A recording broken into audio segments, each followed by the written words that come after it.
ഇടുക്കി പൂച്ചപ്രയിലുണ്ടായ ഉരുൾപൊട്ടലിൽ വ്യാപക നാശനഷ്ടം. 2 വീടുകൾക്ക് കേടുപാട് സംഭവിച്ചു.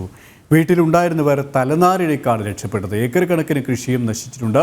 ഇന്നലെ വൈകിട്ടാണ് ഉരുൾപൊട്ടലുണ്ടായത്. ഇവരുമായി ഇടുക്കിനും സുബിൻ തോമസ് ചിരിയാണ്. സുബിൻ, വീട്ടിലുണ്ടായിരുന്നവർ രക്ഷപ്പെട്ടത് ഭാഗ്യം കൊണ്ടാണ്. എന്താണ് അവിടുത്തെ ഒരു നിലവിലെ സാഹചര്യം?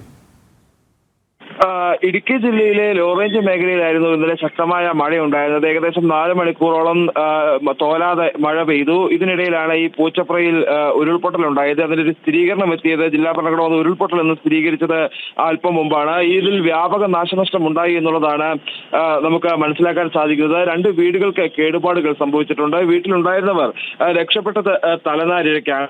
കൂടാതെ ഏക്കർ കണക്കിന് കൃഷിയും ഇവിടെ നശിച്ചിട്ടുണ്ട്. മേഖലയിലേക്ക്, ഈ ജനവാസ മേഖലയിലേക്ക് വലിയ പാറക്കല്ലുകൾ ഉരുണ്ടു വന്നിട്ടുണ്ട് എന്നുള്ളതാണ് നമുക്ക് മനസ്സിലാക്കാൻ സാധിക്കുന്നത്. അതോടൊപ്പം തന്നെ വ്യാപകമായ നാശനഷ്ടം മറ്റു മേഖലകളിലും ഉണ്ടായിട്ടുണ്ട്. കരിപ്പിലങ്ങാട് ഭാഗത്താണ് കൂടുതൽ നാശനഷ്ടം പിന്നീട് ഉണ്ടായിട്ടുള്ളത്. വ്യാപകമായ മണ്ണിടിച്ചിൽ ഇവിടെ ഉണ്ടായി.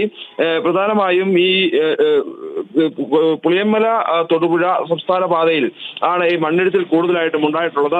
ഇതിനിടയിൽ ചില വാഹനങ്ങളെല്ലാം തന്നെ ഈ മണ്ണിടിച്ചിലിൽ അകപ്പെടുകയും ചെയ്തിട്ടുണ്ട്. ഏകദേശം 5ഓളം വാഹനങ്ങൾ മണ്ണിനടിയിൽ പെട്ടു എന്നുള്ളതാണ് ലഭിക്കുന്ന വിവരം. ഇതിൽ 2 വാഹനങ്ങൾക്ക് സാരമായ കേടുപാടുകളും ഉണ്ടായിട്ടുണ്ട്. ഈ മൂലമറ്റം താഴ്വാരം കോളേജ് ഭാഗത്ത് ഇന്നലെ ശക്തമായ മലവെള്ളപ്പാച്ചിലുണ്ടായിരുന്നു. വീടുകളിൽ വെള്ളം കയറുന്ന സാഹചര്യം ഉണ്ടായിരുന്നു.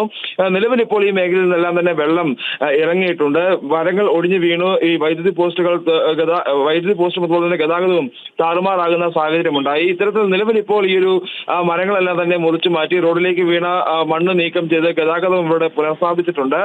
മലങ്കര ഡാമിന്റെ 5 ഷട്ടറുകൾ ഉയർത്തി നിലവിൽ വെള്ളം പുറത്തേക്ക് ഒഴുക്കുന്നുണ്ട്. അതുകൊണ്ട് തന്നെ തൊടുപുഴ, മൂവാറ്റുപുഴ ആറുകളുടെ തീരത്ത് താമസിക്കുന്നവർ അതീവ ജാഗ്രത പുലർത്തണമെന്ന നിർദ്ദേശം ജില്ലാ ഭരണകൂടം മുമ്പോട്ട് വെച്ചിട്ടുണ്ട്. കൂടാതെ തൊടുപുഴ പുളിയമല സംസ്ഥാന പാതയിൽ മൂലമറ്റം മുതൽ ചെറുതോണി വരെയുള്ള യാത്ര, ആ യാത്രയിൽ ഇന്ന് യാത്ര ചെയ്യുന്ന ആളുകൾ കൂടുതൽ ജാഗ്രത പുലർത്തണമെന്നൊരു നിർദ്ദേശവും കൂടി ജില്ലാ ഭരണകൂടം മുമ്പോട്ട് വയ്ക്കുന്നു. നിലവിൽ ഇടുക്കി ജില്ലയുടെ എല്ലാ മേഖലയിലും, അതായത് ലോ റേഞ്ച് മേഖലയിലും ഹൈ റേഞ്ച് മേഖലയിലും എല്ലാം തന്നെ മഴ മാറി. നിലവിൽ മഴ മാറിയ ഒരവസ്ഥയാണ്. എങ്കിലും ഇന്നലെ രാത്രി മുതൽ വലിയ മഴയാണ് ഉണ്ടായിരുന്നത്. ഉരുൾപൊട്ടലുണ്ടായി. അപ്പം ജാഗ്രതാ നിർദ്ദേശവും ജില്ലാ ഭരണകൂടം നൽകിയിട്ടുണ്ട്. സുബിൻ തോമസ് ആണ് വിവരങ്ങൾ നൽകിയത്.